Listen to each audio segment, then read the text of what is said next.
nze kungundayira nga ntya Mungu sitandikangako lutalo ku muntu. Never in my life. But there start a war. There start a war. Olumu tudedicating ennaku 30 nga tusaba busabe Katonda abonereze kuba tubonyabonya ate era ababonyabo era ababonereza amaliriza fene bajjajja ffe tubakoowola ntubayita zino entalo zitulemeredde mujje mututaase. Lwaki owala n'omuntu atakuwalanangako takwinako buzibu kitegeera tadreamingangako kulembera kitundu kyokulembera tadreamingangako kubeera kyoli negwe nokeera ku macha with hate. Kati ffe tukudiza ekinze ebyo ebitabo byammwe ebitukuvu nze sibigenderako olumu oyinona bigenderako oŋŋambye olumu oli bwakwetta lino muyina akube not me. You don't do that. No. Hate me, I will hate you. Njagala nnyo nja kwagala. Njagaliza buli kirungi, nja kwagaliza buli kirungi. Bali gakyusa n'oludde bwakuba luno, kyusa na luno. Tekiriyo, nze nja kuluyiwa buyiyi. Katonda fa tukole, ayina entalo zatulwanira ne ngamba ayi Mukama luno nga walulwanye nnyo ate. Kusinze ntya. Mwagale nnyo ababaagala. Mukyawe nnyo abatabaagala. Omuntu bwakwagaliza okujja ku mulimo kojja akasente akabezawo famire gwe mujjeewo mangu nga tanakuvaawo ontegedde nkidemu bw'oba olina ekitongole kyokola bw'oba olina ekitongole kyokoleramu n'otegeera oli nti alwana 24 hours okujja mu kitongole ekyo osiranire mu Kampala gwe kimujjeemu nga tanaba nakutegeera gwe mwesookeyo mwesooke awo togenda bwe olusinga omulimo wano ku NBS famire ye nebeerawo etya era ate ne waliwo n'omuntu ayagala okujja ku NBS nga tasuubira nakolayo nga nekyokola takisobola. Yes. Bino ebyekidongo mbuno Bayibuli etugamba kino mwagala abatabaagala. Nonsense, not me. Mwagala nze n'abaana bange mulenge ne balwabugiri abo bashira bonna bakathe bonna mbagamba mukyawa ababakyawa bamanyira balabe bo bonna ne listi njibawa mbali mindinga buli Monday ng'obusungu babungi abaana balina okukulanga bamanyi abatatwagala lwabugiri amanyi akyali muto nnyo ne mulenga abamanyi. Lwaki oyagala okunnemesa okubeera mu Kampala ngendewa omwana akula amanyi nti omulabe waffe. Yes. Ne ku ssomero baseka nabo nenga babamanyi. Lwaki gwe oyagala ofune biliyoni nze toyagala njifune? Sebo mwasoma kifo kyetwagwa biliyoni ogyetaaga. Yes. nze toyagala ejjoogo libayina bakoze ejjoogo ku buli muntu wano. Tuteesa ffenna bakituuka ku kya ssente mumugabane ssente. mulye mumala okulya ffe twebajjagale tusibe obuwuzi bwamwe obw'engatto kuki njagala ondage nti ffe tulina kubeera baavu mulina kubeera bulungi. Njagala ondage nti abaana bamwe balina somera Green Hill, Kabojja, Step Parents, Smack na Magunga Gayaza abaffe balina kusomera in community schools. Ebyo mubiveeko bwe kyetaagisa eggwanga lino lisaanewo Katonda tonde pya. Kyentegeeza bwe ibanga sanity kijja okutegeeza. You get it? Bwetubanga twagala sanity mu ggwanga. This cannot be. Oyagala Katonda lwaki mwagala batabaagala? Hey. Omuntu watakwagala nawe tomwagala. I thought you would seek peace. No way. Bwe mbangezezaako peace emirundi nga munaana nga togyagala. You are advancing your troops. Every day. Osasula ono n'osasula oli n'osasula oni bono ne Gashumba. What do you expect me to do? Wano mu Uganda muno mu Kampala muno mulimu obusajja obuyina ettima obuyina obukyayi obuyina ekko obuyina fitina obolo kuba bumize empeke ebbanga ddene nnyo. Tukole tutya nga yakerera kugwe every day to destroy this person called Frank Gachumba. Ate Katonda nga mulinyisa buki? Mulinyisa. Siri chairman werosi, siri councillor. I don't hold any title in the Republic of Uganda. I'm a leader without a title. Ali mukulembeza taina title. Sina title name and I'm so happy. Ekibaluma nobeera ku mikolo ngejo ne bakutuuza maaso. Ekyo nakyo kiba. Waliwo omusajja omukulu gwe nabe ennaku ezo. Yoyo omusajja abanene abafuna atya? And that's an issue. Yes. Omusajja omukulu oyo naye namukyaye fuulu. Bulijjo nali manyi ategeera tategeera naye. Gwe abanene obafuna. Yes. Because they meet me. I think there's a reason why they invite me for meetings. oli ne kimuyisa bubi tibatunulya Gashumba title jaina kiki ekimuvaamu eggwanga lino oli ne kimuyisa bubi lwaki omusajja oyo abeera neki n'abantu nze mu Uganda mu lusina muntu gwe sinkanangako abamalayo naye natidde omusajja omukulu neŋŋamba thank you very much omutegedde naawe nakutegedde ate nze teri kintu kyenjagala nga Katonda kundaga mulabe wange titonjagala kati nganze ndisonyiwa tayebwa Gashumba tumuleko mukulu ku radio 4 radio gwe buli kaseera oba nkuwulira nga abeera muntu tosonyiwa mu ntalo ziriwa leero busungu kankubuuzemu ekibuuzo nze mbeera naawe ndoza every Monday mirundi emeka gye mbeera mu ntalo nze mbeera n'entalo nga nnumbiddwa Iran yalina okwerwanako yaprovinze nti America ekubwa era yagirazzeeko ne Isirayiri ejjogo President Museveni Saabalwanyi the visionary man the calm man always ahead of everyone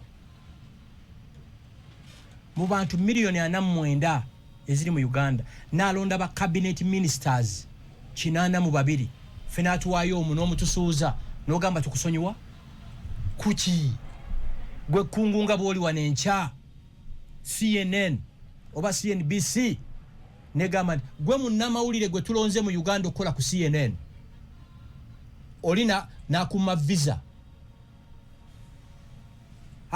American Embassy solo kuma visa ngamba kini kalisa nagano ku recommendinga oyinza musonyiwa mugetinge serious namwe mwagala nnyo ababaagala so temuli sonyiwa baagala balemesa bwa minisita ekyo nakitono mu cabinet yo natubaddemu n'omuntu ogu ye Dr. Lawrence Muganga ogu omu wistege kati kanku example Jeno MK yanonda okubeera omumyuka we mu Buganda tiyanneebuuzaako nasangibwa ndina kufaamu Masaka amawulire amalungi ne gajja era omuvuka yampa amawulire ago bamuyita Donald Businje mulaba ku social media yankubira agayoga nali manyi banonze kuba prime minister w'eggwanga ntegera ndowooza ogenda okulya nti Jeno MK akulonze omumyuke kati nyinza okwerabira Jeno MK tosobola nyinza omwerabira tosobola yalaba potential yo yes nanonda kati nentegeera nti gonyonoona ewa Jeno MK nenkusonyiwa kino kungu nkyogera nga ntunula mu maaso go mu unit season twalina the Avengers Revolutionary Guards team chairman MK Ame omuntu eyansinga okumobilizinga era gwe nkubira salute ayitibwa omu Balamu Baruga khali teri mulala teri mulala Balamu ye yakusingako yekka gwe nkubira salute mukola mobilization lwaki Balamu yambitinga mu bintu bibiri yaliwo NRM nze nalimva wa Dr. Besigye nga ina network ye NRM yonna every district that would go to nga Balamu inayo network ekyokubiri nga kyansinga okimanyi Saabavulu abibaddemu ebivulu for long time nga bwatuuka ayinayo gwakola ki gwamanyi twatambulanga n'oyo Balamu va kweno district eno genda mweno Balamu oyo alina double cabinet ya green eyo tena wetaatuuka yeka ochaba nabana bonna bapieru yabali wansi bonna bakimanyi my ability to deliver atenze nyina obuzibu when you give me an assignment olwana kugituukiriza you don't need to call me tonkubira ku supervising kastompo omulimo n'ogukkiriza ojja guteekako amaanyi gogona buuza abakitebe ky'NRM bano ni national treasurer yani ono Deborah Barbara Owundo mukalu akawedde she gave me an assignment I delivered buuza Jenny Bareki wa State House ask her mu PDM when you give Gashumba an assignment you don't call Gashumba never mulikira nakola yes era kinuma nnyo kuba nti mpantyo nkuwantyo omulimu ate nekukubira ku supervising ne mulambu no bwa bulijjo bana emirimu ask General Yoweri Museveni mubuuze the assignment he gave me I delivered obate mukimanyi I delivered okuva 2022 you get it so kiri so tosonyiwa akola obubi bwajja ne apologizing musonyiwa I can forgive neserabira tekisoboka we can always forgive nesobola kwerabira Choga tuyinza okwerabira abantu abakijjanya bajjajjaffe wano. You think we can forget? You think we don't know? No, you can't. Ate ffe abafuna omukisa okuinterfacingako ne bajjajjaffe ne bakitaffe, we know a lot. Tumanyi bingi. Gwe kungokeera wano bambi n'okuba tuki mu America twakitanga kipakasi. N'okuba ekipakasi wano. N'odduka ku NBS n'okuba ekipakasi. N'odduka kusanyuka. Every day. Kati n'otegeera nti waliwo yadde akuwa obutwa eddoboozi lyo life. NBS bekyakuwa omulimu. Tesobola. Bakuwa omulimu olwa ddoboozi lyo ne intellect yo. Yeah. Ng'omusanyukira here Bible tugamba. Tosobola kumusanyukira. Musanyiwe ababakola ebibi. Kuki? I can, of course I cannot. Kuki? No way. I cannot. Nze preaching on your love if there is love. I preach hate if there is hate. Akulaga obukyayi mulage bukyayi. Akulaga omukwano mulage omukwano. Nze era singa obukyayi baali babutunda naali buguzenga mu supermarket. Kubanga ndi musajja mulungi nnyo, those who are close to me nina omutima oguli pure. Yeah. Teri muntu antuukira nga nyina ekisibu nesimuyamba. Neggu lwaki ondaga obukyayi. Okay. Ontega yakulaga n'asasula buno n'asasula buli. You get it. Nate Katonda wa amaanyi amala najjayo muki. Ate ffe twali tulabye abanene. Kungu nkubulire. Nalaba someone I respect, John Patrick Amama Mbabazi. Oh, Super Minister. John Patrick Amama Mbabazi. Era ne bamusanga ku mukolo mu respecting. Mujjukira we yayingiranga parliament. Mu parliament awo. Nagira kotsebo. Nayenga presence ye yokka commands respect of okuva mbabaka bonna. Nekakati no John Patrick Mamazi watuka ku mukolo olaba president awedde emirimu. Nalaba my brother muvandimwe Jeno Kale Kaihura. Tewali bera ya IGP nga Kale Kaihura. Very powerful he was. My God. Yakolanga kino briefing president. Nalaba Ameria Chambadde. PPS oyo. First of all, demeanor ya Ameria Chambadde ne accent ye yokka. Ngiye kubala nga bwakugana okulabu 7 Entebbe nenda kazoto jja mulaba. Wow. Nendaba Rebecca Kadaga. Former Speaker of Parliament. Kadaga. Nasembiye okulaba my sister Anita Among. Oyo sirimo yerabirako nti abanyarwanda baali banyigirizibwa yakkiriza ensonga yaffe eyogereweko ku fulo ya parliament. Era Katonda n'agamba nti Gashumba waayo ensonga emu lwaki Anita Among talina kugenda mu kubonerezebwa ngamba ensi yonna bwe yatuvaamu she was there. She stood by you and yes, Anita Among with you. So fe tulabye abanene wano mu Uganda muno mama. Ani abantu balina. Kinyefuza yimwe mwamulabako. Kinyefuza. Genocide. Muti mwamulaba mwakajika apala wano. Timwabalabako. Where are they? Abantu nga balina amaanyi kuno mwami Gashumba. Ngani? People powerful. Wano omuntu saba maanyi ye Yoweri Kaguta Museveni. Yeka. Teri mulala. Ne General MK. Oyo. Yoweri Museveni. Watugamba nti abalina amaanyi bali basa. Mumanyi Yoweri Museveni. Nze mpuliza ebigambo byo. Watugamba tuina General Museveni, General Sale, ne General Muhoozi. Be balina amaanyi. Be balina obuyinza. Sala sinzira kati namukeka ready eno nevaako. Mwawula obuyinza, mwawule power no authority. Bali balina authority yabakola ki? So bano be batolera ku bano kuwaddeko buwe. Bali abadde ku mukolo guliko Muhoozi Kayine Lugaba. N'ekivuvuumira bakibuuza gye kiraga. Jene mukoyi mumanyimwe. Twali naye Kapuchora nono ani ono Fadil. Lwenda soko kutestinga kwe muke ani. Amala yo. You get it? Amala yo. Infrastructure ya kitawe gyayina neja abana yo ku mikolo. Wow. Jeno MK Muhoozi Kayine Lugaba. Nekati bwe ndaba buno obukolya, bwe ndaba busikwiro obwagala okwefuula Jeno MK I laugh. Ndaba busikwiro banyi busikwiro babu Messi obagala okwefuula Jeno MK I laugh. Waliwo abagala okwefuula Jeno MK. Baberenga ye n'amaanyi na buli kimu. Wana abantu nkugambye. Bali basatu abalina. Ate Jeno MK ne Sale nabo amasanyalaze bagajja ku Yoweri. Batapinga ku Muzeeyi Museveni. Museveni ayina ekirala nti ne bw'oba atokota tayinza kikulaga. Bw'abanga anyiize ekigenze wala. Kwe kutokota kugamba. Nze nfunye omukisa ku interfacing naye. Sigumuseebiri sigimanyi na bungi. Naye ayina ovanga ku muntu ali kati olaba bino ebibaddewo ennyo muganga ayebale. Muganga yebale Shedu Shats. Ayina sijibiri yakoze. mwena mujja kuba musirise ya taking a decision biringa ebyasirise okyabiwulira mujja mugenda kubeerawo nga ku Twitter handle ye nga taking a decision. You get it? So muleke kwepanka, muleke kwefuula kye mutali. Osanga ka state minister, nosanga ka minister kefudde ka katonda, nosanga ka RDC nga kalinga kefudde kiki, nosanga ka permanent secretary, nosanga ka general, nosanga ka kanu nga kafuuse ka katonda. Ninga naye amanya atapinga wali. Nyina general mugwe nagenda mu state house e foster general. Bafuuza olinga tuyingide mu state house ne ngamba banna. Ono gweze ne nga ina zikube ennyonyi. Bafuuza general oli ne ngamba waba mukeberero neno. Chuka eno tunula eno nenga kino kiki. Olugo bitibwa n'amanyi birazeewa. Anti bali ku nanyini bitibwa. Mukakkane n'ensi yaffe. Be humble. Be humble. Be humble. Nezo media houses amwe zemukolamu. Osanga ka fake master kakola mu TV oba radio station. Nga kalinga ke nanyini kiyo. Nenga nyini yali very humble. Ba nyini mikutu baba humble.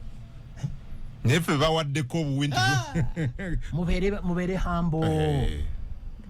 Bishop wange Silvas Jumba omulinyako ku bigere n'otambula naye nga obuyinza bwalina amasaka obumanyi niyo osanga kana akayize verse 2 mu Bible ayagala prophet bishop pastor otegera verses 2 ne Jumba omulinyako n'otambula n'okola ki mubere bakakkamu enensi yaffe. Be humble. Enensi yaffe tusabirira Uganda akaseera President Museveni bwali basazeewo tesaawe etuuse takyalidinga ggwanga tuwere ne smooth transition of power. Kungu abantu bakoze mu ggwanga muno ovuga emmotoka okuva e Kampala paka Bulindo n'ogenda paka Mpigi abantu bakoze ebintu bino bwe tubizanyira mu within a brink of an eye bisobola okusaanawo. Talking about humbleness, oyogedde ku General Sale being one of the people abalina obuyinza. Nafunye omukisa nagenze ku Ekapeeka ne Minister Balamu nenalabye General Sale mu butuufu nga tosobola kutegeera nti alina obuyinza. Yadde mu nnyumba efaanana etya? Nnyumba zino eza bulijjo. Kati eyo Ekapeeka nnungi naye singa bamukyali yange ali ggulu mu barracks nga asula mu nnyumba ya kibokisi. Ye kayihula ennyumba yeno eno gyali wa nange linnya linvudde mu mutwe Kasagama. Tosobola kukiza nti ne kayihula balina obuyinza balina amaanyi naye tosobola tebagakukuba mu maaso. General called me General Sale nga ndine Honorable Balamu like, please Adam, how are you? You today you came on a very busy day and busy, but Balamu, make sure you bring Adam another time. Taina busy. Like, organize and bring him back. De facto vice president General Sale. General Sale omuntu yekata genda nga hiyo era atayinza kulinya yisaba sajja kabaka Teddy Munene atagenda wasale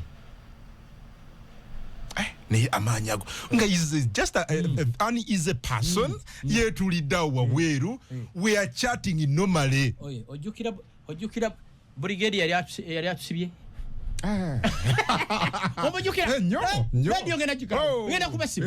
I will switch it off. Where is he? Mbera zino office zamwe ate nekino kanchi bagamba ati mukimanyi abantu babatyo baba respecting our offices mu holding. The moment you ceased to hold that office tikomao Anita Among wamulabe beba mujjaka amaanyi walabe kyadde mukono nga bagenzo okwenda osinga oboth natidde ababadde bayimbe eno sola bya bufuzi natidde aganya busola abantu abasibanga Wanita Omongo nga banywayo obuugi ku macha bali ayo ekyemisana abamu basula nayo be basose ku line okuyimba both nze Gashumba ensonyi zenyina nali badde ku line obefemba yeri nga ne kamera tezina na webwala muli owulira olwe ekikubanje kitali kituufu watidde ange dabala byao. Anita Amongo yafuula abantu nyina omubaka omugwe mmanyi emyaka 5 egiwedde teyegulya nkolita y'amafuta ngali ku mafuta ga parliament ne yasose ku line natidde mwera abampuliza ku radio 4 radio 7 radio 8 ne TikTok follow back a position yebere family yo. Say that follow back a position yebere family yo. Chechi what's that? Bana babagalangako bagala bye babajjako nze nagenda nge Wanita Amongo ku office yawo my god nga kyebere jude bennasangangayo every day bennabalabye nga babuuka nengamba banaffe nga tuswala nze okumanya nti okuswala ne banabadde nga ndi wakulonda both saalirabise ku kamera nange kyamazima natya banaye nange nava ku bantu gwe amonga baddenga maama w'abantu banjawo mu parliament bwe bakozeemu bati bonna misinde kwegamba abantu balinga nsega balinga binyonyi ebijja gy'oli nga byagala biwe kasooli tibagalanga Anita Amongo bali bagala title ye nkusesaaki enkya ne bikyukamu Anita Amongo naddemu kubeera speaker era misinde bwewalabye mukono badde katukole ki tuve ku bantu what should we do obulamu buwe yesu yekkubo ge mazima because it appears abantu bagala title gashumba gyalina kungu akola ku NBS enkya bwe bamugoba buli omu misinde nze nagamba malayika oyo one day nti nze nkyobuzibu ne bugwawo tokabanga don't be a woman enkya ne bebanjoola kasita bandeeta mu court be strong guma kubanja kuvaayo n'abo abantu teyo nabo one day bajja gendayo nakimugambe tokabanga ne bwenfa tokaaba n'abanzise nabo bajja kufa ate baba banzise alina okulivenjinga bwakitegeera nti kungu yabadde mu kufa kwa Gashumba she must revenge ekyo kiri mu DNA yaffe okulivenjinga kitulimu kubanga situlangako meeting yonna yakusanyawo kungu lwaki otutula mu meeting ensanyawo kati ku mutwala wantu oli mukwano gwange nensanga abantu bakkuba ntandikirawo kuba bali mbuuza leita naye yadde omukyamu enga nzo ntaasiza kati nga bwe nataasiza omusajja twali tugenda ku mbaga ya mukwano gwange Frank olaba wene church waliwo church eri ku Gaba Road nasanze Subaru aba bodaboda bakisazeeko emaaso ne batadde n'amayinja mukulu ne babuza kiki mbu omusajja ono atomedde omukuffe n'adduka sinze najja omusajja opaka ku poliisi badde bagenda Georgia era beewanye Gashumba beera butajja tubadde tugenda ku Georgia really mob action eyo mbi nnyo kakati nkusesaaki bwe natuse ku mbaga ate abampiseeko nga bagaba badde balowooza mbu nze ntomedde ebisiru ne bimpitako ne bikuleka ne bindekawo mpo kyokuyimya nimwamu Gashumba kiki kati badde twakuyiseekaawo kati singa bakusse God of course ngamba bugambi in case bage twamuyiseekaawo twamulabyawo nabadde ne malayika nga tugenda ku mbaga eyo ne munyumiza story enjala yagwa Somalia yali ya Somalia Ethiopia 1981 I think it was Ethiopia waliwo munnamawulire yakuba ekifaananyi ng'ensega egenda kulya akaana konna ennyama yali ekaweddeko n'awangula ekirabo ky'okuba ekifaananyi for 7 years ng'ekifaananyi kye kisinga bamusanga yeetugidde mu apartment e Canada ng'aleseka note tyaliguletinga kuba ekifaananyi singa yasevinga obulamu bwaki bwakaana kati imagine nga abasajja benalesituins abo singa bafudde yo kimanye mateeka boba n'emmundu bobeera armed oba boba n'abasirikale noyita ku muntu ngattibwa naye bakukyajenga mada bomuleka ne bamutta kubanga olina weapons ezisobola okudispersinga abaki abantu bano you get it so munnamawulire yeetuga ng'agamba singa tiyakuba kifaananyi n'alesituinga obulamu bwaki bw'omwana so bye bitubeeramu musi yaffe kiddamu mwagala ennyo ababaagala oli bwakusasulanga kasente musinze owulira kungu kini kaliiso oyo mulaba bw'omalanga okusinza Katonda ne bazadde bo naye musinze kubanga yaweerera abaana bo kungu wagenze wassalayo manyi lwaki kubanga okola ku NBS ne Radio 4 banagenze ne Minister Balama oluusi salayo lumu akulaba era yaŋŋambye era kasita Adam nkula yagambye ebyo byakozesa simanyi because yagaya nkulaba ng'okola olugambo ku NBS that's what he said ng'okola olugambo kuki he said it jokingly nga meaning andaga nti andaba nga nkola emirimu platform ya NBS ani yagikuteekawo Dr. Ken Karisa kati olina okumusabira wava muno omulaba buli mwezi alina abakozi abasoba mu 1,700 kitegeeza alabirira family eziwera 1,000 Lupareria yomanyi so de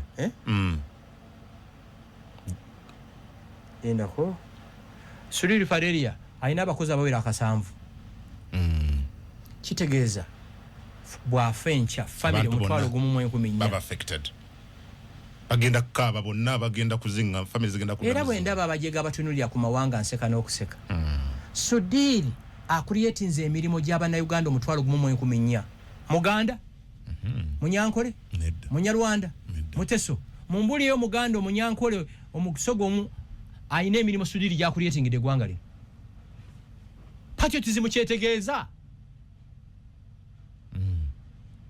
these are serious matters. Abayindi. Sudiri omuyindi awabana Uganda bameka emirimo. Mtwalo gumu 14 plus. Kochege. Lwaki Sudiri tomwa passport ya Uganda babajagala. Ne ready mu Uganda yagirina. Ye mu Uganda Sudiri bamuzali akasese. Mukyala we bamuzala jinja. You get it? Ne bwata banga simu na Uganda. Mujimuwe. Kubanga aleta emirimo wano atuwa n'omukino omusolo. It was assuming even if he was a foreigner. Yes. Nenga akola bino. Yes. Muwe. Bakayina. Kubanga Mandela omumanyi. City Oil. Mandela fourth generation. Ono aliwo. Bajjajjabe ne bajjajjabe bava Somalia. Awulira? Yeah. Mandela wazaliwa mu Kisenyi awo. Bali bamumye national ID. Na mzee Mandela oyo Mandela naye ani abakozi abawere 1200 Umar Mandela a very obalwa kimwerabira nnyo a very simple man, very simple bamu national ID naliko nayawo nali ndiko cafe Javas ne minister achalinda honorable Donia Ayebale twatudde ku cafe Javas awo then nze nga simulaba nko physically mzee Mandela can you imagine Ambassador Donia nanga Kongo na ono mumanyi basi naga mzee Mandela. The man came humbly nambuza, how are you Mr. Kongo? Very simple, very respectful mukwogera. I was surprised. Kakati ulira Mandela ye mukwano gwange. Mandela bamu national ID nagamba ba abanira mbawadde ennaku 7 nga mumpadde national ID bwe mutakikola ngenda kulanga mu New York Times, Los Angeles Times na Australian Times amawulire ago bagambe nze Umar Mandela ndi stateless, I'm ready to invest $200 million nsaba passport. Amawulire bagatuka gatya ku president katasaanye wonnira Really? Onnaku 3 Mandela mu national ID. Mandela n'ateeka ebirango mu New York Times, Australian Times, California bula Times nze Umar Mandela ndi stateless, nina millions za $2 zinyala okuinvestinga mu nsi, tewali nsi etamuwa butuuze. Akibanga nti oba Portugal kasoba ne $5,000 bakuwa bakubuki obutuuze amawanga wegatuse mwabatamanyi Mandela zino zikafe Javas zize City Oil zize Mandela Grain Millers zize Supreme mwaba kozengano nakonka Supreme byona bibye Supreme maize flour yomu ku balanzi bafana bolango by the Radio 4 yomu ku bazingo 2 cent one ku Radio 4 through Supreme maize flour and Supreme wheat flour. Waliwo omukulembeze omu gwe twali tugenda okusinkana City Tires. Waliwo omukulembeze omu gwe twali tugenda okusinkana ne twesinkana ffenna mu waiting room ne Mandela. President yo n'agamba mwenna bapiikinze kubanga you don't hold any title gye muli ne mu impact in the society. Oyo Mandela gwe mulabu. Naye osanga omujega abuuza Mandela ebibuuzo n'obuuza Sudiri ebiki. Elena Chali. Sudiri yali badde ayina afuna VVIP nga bwava mu nnyonyi emmotoka emujja kutamaka. Mandela nga naye emmotoka emujja kuki kutamaka. Kati kinziza ku President Museveni ekigambo kyayogera waliwo investor yava mu America nga mugagga foodge najja mu State House. Ebiseera ebyo Professor Sibambi yali Prime Minister. Omugagga ne boogera naye mu State House. Nsibambi n'agamba president nti omugagga ono atuwandiikira officially. Museveni tasobola. Ffe tumwetaaga yita tukola tatwetaaga. Nga GDP yansi 6. Wow. Omuntu omu. Ogataka Sudani, Kenya, Uganda. Tanzania, Rwanda, Uganda, n'ogattako ne Bujibuti. Okufuna obugagga bwe. Sudiri Rupaleria. Sagodoni wava munno. Bamandira ku mikolo gy'eggwanga baali badde batula ku line esooka nga baminisita bali ku line yakuna emabega. Tusoosowaza baminisita bannabyabufuzi bani. Otegedde? N'ensi yafa. Ebyandibadde ebikulu tetubiwa makulu. Nzabagamba nsasula abakozi buli mwezi. Situusangako ng'ennaku z'omwezi 3 nga sasudde. Owulira? I know what it means okuba ne wage bill. Nti before the 3rd omaze okusasula abantu. Okiwulira? So kyekyo abantu ng'abo beetaaga okusinzibwa everyday. Mwe abakozi b'NBS buli musaale nga musaba Katonda wangaze Kaliisa. Dr. Ken Karisa amuwangaze. Era mukama muwangaze. We tuli kubanga wali. Musabye Katonda muwangaze kubanga muli kuye. Yawerera Rahman namugambe kungu. Yamuwerera gwe yakutute ne wasale. Salo lugambo alulabirawa. Ku TikTok yoba ku TV NBS. Ono bonna mere oyo omogeddeko ayina statement yakoze ku mukolo ogwo bawajulidde bulungi. Pega nti ne woba n'ebitiibwa ebyenkana ki. Kanaga nze ndi minister ndi mbaka wa parliament naye mpo omwami wange ekitiibwa. Abasajja kye baagala. Disrespect your husband, your marriage is gone. Simple. Nyoma bao obufumbo bwerabire. Ekirala bw'oba toyagala kubeera under someone's roof. Beera nakyeyombekedde funa ka apartment ko obeere mutereja kukwatako. Ne bw'oba omanyi nti oli mukyala wa Gashumba, terms and conditions. Olina okugondera byayagala. Ne bw'oba n'ebitiibwa. Ne bw'obeera PS ko obeere minister, ebyo ebitiibwa bikoma mu office yo. Kasita oyingira mu gate ya bbaawo, you cease to be a minister. You are someone's wife. Nkiddemu. Oba oli minister, oba oli prime minister nga Nabbanja, oba oli vice president nga Jessica Lupo, Her Excellency, n'abalala, oba oli Anita Among, ebyo byonna bikola oli mu office yo. The moment you enter your husband's compound, you cease to hold those titles. Gwe mukyala maka. Bw'oba toyagala kumanya ekyo, tofumbirwa, beera nakyeyombekedde, beera freelancer. Beera weka, freelancer. Kati nange luli edda nga sina mukyala nga byensanga byenkola. Ne kati nyina omu briefing. Oyina limit. I have to brief her. Ngenda wano. Really? Yes. Bufumbo komera. Ate komera ki? Buvunaanyizibwa mugamba malayika ngenze ku mukolo guno guli wano. Singa omutawana gugwawo atandikirawa.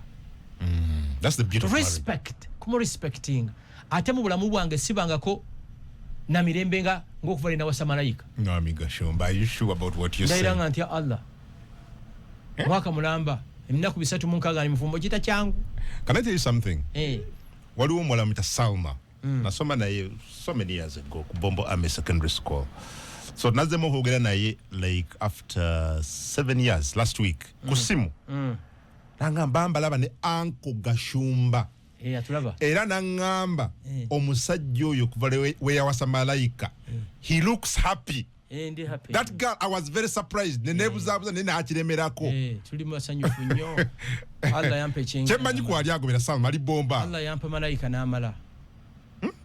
Tobanga ko musanyufu nga bwoli. Nze nali maze emyaka 24 nga siri mufumbo. You told us here. Era nakino kyogera nze nali sikyalangako nga sanjulangako. Mu bulamu bwo. Nga sikyalangako mu family yonna sanjulwangako. Ndi freelancer. Then marriage is beautiful. Neyibakira mu kitanda kyange piro 6 7th thread. Ngambera bwomu. Nenga mami wange buli bajja waka. Ennyumba eno yonna temuli mukazi ne mugamba mami senge kyabagenyo kimanyi nti yenda bwebake. Which means osubiddwe emyaka 25. Sisubiddwa Katonda ayinza okwanga bayakitegeka. No, you can imagine essanyu lyolina kati senga walifuna 25 years ago. Katonda ayinza okubanga yaleeta ono for a reason. At the right time. Yes. Nze natamu abakazi abalina feminism. Ogimanyi eyo? Omwenkano. oyogera bwayogera bw'oba oyagala twenkane fuutinga buli biiru yonna naye ate awo ojja kuba tofumbiddwa obufumbirwa ng'omusajja nze nyinza okufumbirwa bw'oga nti omukazi akole bino byonna then kye kikufuula omusajja watugamba wano kikufuula omusajja si mpale z'oyambala obuvunaanyizibwa kati bw'okkiriza omukazi kubanga ayagala mwenkanonkano era fathers day yabaddewo eggulu basajja batono bakulifayinga to be called fathers batono emiyaayo giri mu Kampala muno gyeyita bazadde bataata naye nga miyaayo gyennyini yeetaaga okusibira mu basement you get it Katonda n'aleeta sikaana ng'epiikinga what they call a father bagashumba osanga batono abasajja bali mu Kampala muno abali useless n'azaala mu bakazi 6 naye nga tamanyi na baana be balidde ki basomera wa oba n'azaala mukazi omu naye ng'omukazi yaweerera abaana n'emmere y'awaka ate ebisajja ebyo byambaza nnyo abaana abo once lwe bigenze out n'abaana byambaza nnyo t-shirt za Arsenal ene mani yo misanga nnyo maybe Arsenal ne simani babambaza nnyo t-shirt za Arsenal olumu mu mwaka n'agenda nabo bakafe Javas ngaawo mu restaurant nga bali mu bijjaze t-shirt ebyo ebya Arsenal ate abasajja lwaki bakikola bwe bati ate nkusesaki ekikushokinga abasajja abakyasinze okubeera useless and hopeless be basajja abasomyeko fe abasajja basomyeko be bakyasinze obutaweerera abaana kakati bano abasajja bali average bano bankola mu kikubo nkola mu sawuli yako be bakyasinze okuweerera abaana lwakiri bwe ekyo ne bano abasajja semanya ndi mu corporate world ayina masters ayina doctorate bitebyo useless actually generation ekyasinze okubetraying eggwanga lino be bayivu the elite in every sector genda mu politics beba trains eggwanga lino abayivu elite kyekizibu ky'obulamu bwa bulijjo genda ku account yo genda ku Facebook whatever TikTok account ya Radio 4 opostingeko buli musajja buli mukazi alina omusajja atalabira mwana level ye kusoma erichi baba bayivu degree masters actually bemba wano kangende ku account yange ya X you be shocked soko tekikawo kati abasajja ndi mu swimming wano abasajja abasomera Namiryango King's College Buddo Smack Kitende na Mugongo bosuubira nti basomyeko balina okuvaluwinga okusoma be bataweerera baana omusajja eyasoma kuba kutwala batya mu fida njoweerera abaana ogendo kya mu family court nti omukazi akudwa agenze mu kooti muweerera abaana tolabirira baana waliwo ebintu ebiri obvious kasita ne bweyawukana ne mukazi wo today waliwo obuvunaanyizibwa bwolina okwetikka forever tebuli kuvaako kubanga bano abaana be mwazaala kyali kikolwa ky'abasirwa ababiri two fools ekikolwa ekikazi n'ekisajja ne muzaala abaana abali innocent tebali pate ku busiru bwammwe gye mwali mu buloogi bwammwe obwo mu busuuka obwa layisi ne muzaala abaana you get it obusuuka obulangidde mbulangidde okyulira abaana tebazza musango abasiru ababiri omusiru omusajja n'omukazi be bazaala abaana bano why would they pay price ziramu ey'obugwagwa bwammwe obw'obugwagwa bwammwe abaana abato abali innocent tunula njala ogende ku visitation z'amasomero olabye single mothers abajja okukyalira abaana naye nga kitaata kiri mu kulya mbizi kiri mu kulya mbirizi tayagala na kumanya atayagala kumanya kati ate maama bw'akuza bano abaana ne bafuuka ekyamaanyi kijja kujja ku graduation aba abaana bava mu ntumbwe zange gasiya kiki wakola ennyo okusumula zipu waira bava mu ntumbwezi abata abayava mu ntumbwezi kyovola nkugambye kuza abaana ng'obagamba n'abaana gwe maama abaana bagambe kyoyitamu baweerera kitaawe then you'll be inciting them against their father. What do you mean by inciting them? Bajja kukula nga bakyali taata waabwe. Kurani etugamba okwogera amazima. Yes. Ate Bible. Nayo. Kati mbasoogera amazima nti nze mbaweerera. Mama bakyogera amazima. Abalindi. Abayogera amazima. Gwomanyi kitegeeza being a single mother. Noweerera abaana. Nobagulira grab gwe bagenda nayo. Nga kitaawe ali ku Arsenal ne Man U. Bali ku X befuula beba collecting abantu oluzungu. Otegera ndowooza.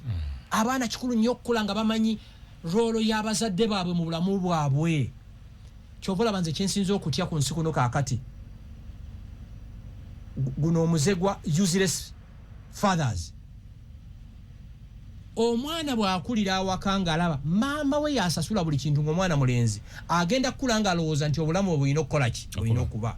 Omwana kasita akula ng'alaba mami yasasula bumeme, yasasula school fees, yagula grocery, yakola buli kintu kyonna. Omwana omulenzi gwe muzadde ajja kukula ng'alowooza nti birina okuba nga tebiri the other way round. Ffe twetikka amasanga g'abaana baffe kuba twakula tukimanyi ki omusajja gw'olina okulabirira abaki abaana bo. Kungutula ntya ku dining nga malayika yaguze emmere gye tulya. Nawe n'otula n'olya n'oweebaza after. Sigirya. Ensi yayonooneka. Bino byempulira mbu maama asasulako school fees kitundu nange nesasula kitundu. Tugabane fees. Tugabane.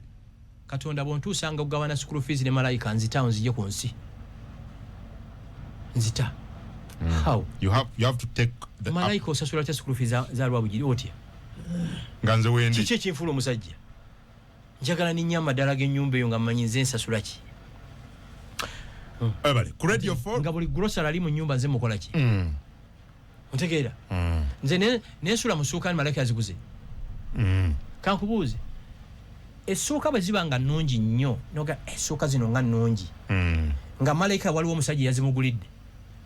Nowaana essuuka oba owaana oli. Amanye ekyokukola. Kiringa bw'obane mukyala we neekuba ka perfume nga kalungi noga ka perfume ako nga kalungi bw'abanga waliwo ekiyayi ekyakamugulidde kiri kiba kifunye plus. The mere fact nti oli mu kupraisinga perfume gy'otaagulidde mukazi wo ng'oluusi waliwo omuyayi eyagiguze omuyayi abaasikowalinga abakusingako kiringanga bw'obanga awaka togulirawo bintu byakulabirira awaka tobuuzanga omukazi gy'ava aba ava kunoonya ssente.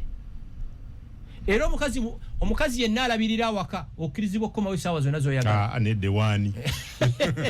Jambo ogambye naye Gashumba lwakuba alinamu ako naye ekituufu akimanyi nti bano batufuze bubi nnyo era amanyi ennaku eri mu bantu. Katwere. Thanks for the show. Ben Kenani tell Mr. Gashumba that we are happy with him. It's time to revive our loved Uganda Sisimuka. Our loved Sisimuka Uganda. Agenti basanyufu nnyo. Ndoza ogenda kwongera okuwa obudde nteekateeka eyo. Nnyo. Kubanga abantu babadde baga nti olinga yagirekerera. Actually which ejja tuyina ekitugenda okulangira on Monday. Okay. Nze mu South Center mu kyoyita ebuyoga nebaza Mr. Gashumba okusomesa eggwanga era andabira entale Paul. Muvandi wa Ssaabasajja Kabaka. Ali mu basezeeyo ebukunja. Oba yasuza asera simanyi. Abantu banga bengoma nange mbatumiddeko Muzeeyi Nyabudozi Jambo yampa ente. Nange yampa yangamba n'okungamba we nabaddeyo. Yampa yawane malayika embuzi 10. Wow. Nyabudozi yawane malayika embuzi 10. Muzeeyi Nyabudozi embuzi 10. Yambuzo oyina wooteeka ne kuwenente otwale nenga ndidda. Nyabudozi ju oyo ju Muzeeyi Nyabudozi engoma ju ze yampente ente 5 njagala kufunako wano ku simu asobole okutubulira engeri gy'asobola baya asinga ente mu kitundu ekyo kyonna atubulira engeri y'okulunda mu ente yakikola atya nja mufuna ku simu Muzeeyi Nyabudozi be on standby one of these days nja kunoonyaako yigiriza abantu ye muntu gwe nakyalira omulunzi w'ente ayina minowota waka erasooka ogendayo omuvandimwe musajja Nyabudozi nakkiriza Jambo ndugu omuvandimwe amalayo ju ali mu kyalo naye ayina minowota actually ye munyarwanda yampente nenzifuna abanyala nga bampadde basuubiza tozinona mama malayika yabingamba n'ennaku leero ngamba ggwe n'abanja omuntu ente emirundi emeka ompadde ente nkujjukiza ente tongamba lwakuginona ye yampa ente 5 ne malayika n'amuwa embuzi 10. Kojja nze ab'empeewo be banzaala yani ona nti kati nze ndi wampeewo kati ampita kojja nze ab'empeewo be banzaala Kongo ye Uganda naye program ya mukulu Gashumba njirinda nga mbaga ekendeeza ne ku atalaba olwa Teresa kufune ninge nze Beni Bule. Okay, Jambo Luganda luganyemu katono. Mr. Kungo, thanks for the program and hosting Mr. Gashumba. His idea is good if we're to be like him. Also village people, they were going to be okay, but you connect me to CDF to fight corruption. I'm Londo Ivan in Masinde. Dr. Stephen Kanakulia Kalangala Nabayiga Keita Noah from Masinde. I'm saying Muhozi Ju webali kuweereza Kungu omukulu okay webale nnyo okubeera nga naawe kwoli ogobera agambye nze Sowedo wa boda na kosi kwende okay batulabira boda boli nabo oluyi olwo. Hey Mr. Gashumba, thanks for the show and for always encouraging Ugandans to work hard.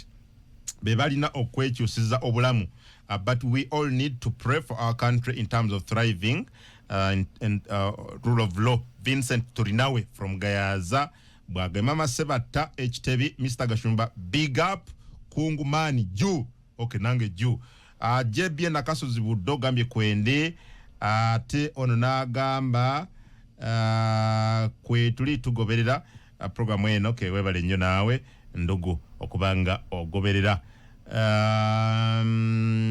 okay mukulu Nyombi Tembo wa UCC jambo agambye bangambye baddawo okay webale nnyo na message yonjirabye ndugu kade kafika wedde Mwami Gashumba okay nzemaliriza tukimanyi nti muganda affe Erias Lukwago akoma mu kooti leero tusabira abalamuzi mu mukwatibwa ekisa aweebwe bail awozenga ava waka okay kubanga embeera ya Lukwago gyalimu si nnungi musajja mulwadde yaggwayo dda tusaba omulamuzi yenna ali musango guno Lukwago mukwatibwa ekisa omuwe bail awoze bw'aba yazze emisango awozenga akola ki nga ava waka nze yali abaddeko mukomera amanyi kitegeeza abaganda mulina olugero mbu